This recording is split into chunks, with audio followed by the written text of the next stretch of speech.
પાદરા અધિક chief judicial magistrate court સંકુલનું સ્થળાંતર મુદ્દે વકીલ મંડળના વકીલો મેદાને. પાદરામાં વકીલ મંડળને વિશ્વાસમાં લીધા વિના કોર્ટ સંકુલનું સ્થળાંતર કર્યું હોવાનો આરોપ સાથે વકીલ મંડળે નોંધાવ્યો વિરોધ. પાદરા વહોરવાડ વિસ્તારમાં આવેલી અધિક ચીફ જ્યુડિશિયલ મેજિસ્ટ્રેટ કોર્ટ પરિસર સંકુલનું અન્ય સ્થળે સ્થળાંતર કરવાના નિર્ણય સામે પાદરા વકીલ મંડળે ભારે નારાજગી વ્યક્ત કરી છે.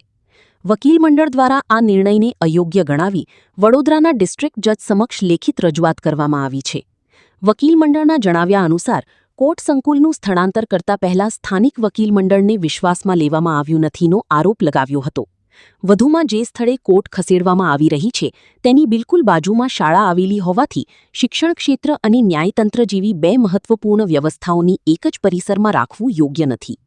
આ ઉપરાંત નવી જગ્યા પાદરા નગરના વચ્ચોવચ વિસ્તારમાં આવેલી હોવાથી ટ્રાફિકની ગંભીર સમસ્યાઓ ઊભી થવાની શક્યતા છે. તેમજ કોર્ટની દૈનિક કામગીરી અને અરજદારોને પણ મુશ્કેલીઓનો સામનો કરવો પડી શકે છે.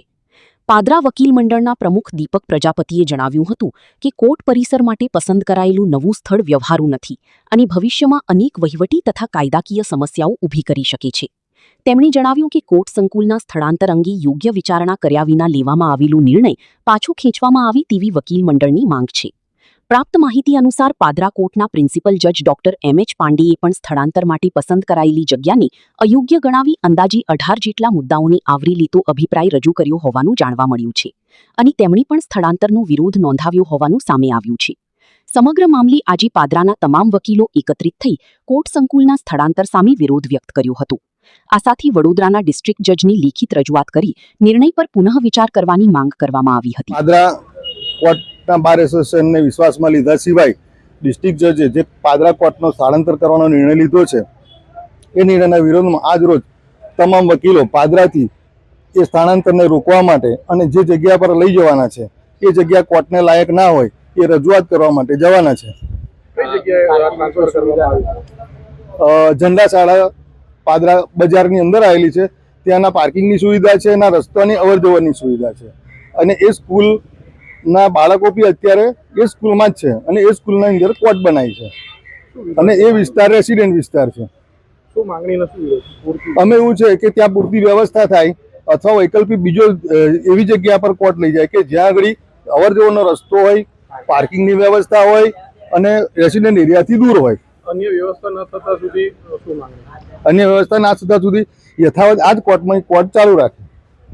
નામદાર ડિસ્ટ્રિક્ટ કોર્ટ વડોદરાએ પાદરા જૂની કોર્ટ ટ્રાન્સફર કરવાનો અને સ્થળાંતર કરવાનો જે નિર્ણય લીધો છે અને જે જગ્યા પર ટ્રાન્સફર કરવામાં આવી રહી છે તે જગ્યા આખા પાદરાના ગીચોગીચ એરિયામાં આવેલી છે, જે જવાનો રસ્તો પણ બરાબર નથી અને એ જે જગ્યા પર સ્કૂલ ચાલુ છે અને તેમ છતાં ત્યાં નવું એસ્ટાબ્લિશ કરી અને ટ્રાન્સફર કરવાનો પ્રયત્ન કરી રહ્યા છે અને તેમાં વકીલ મંડળને વિશ્વાસમાં લીધું નથી અને ત્યાં કોઈ પણ પાર્કિંગની પણ સુવિધા નથી.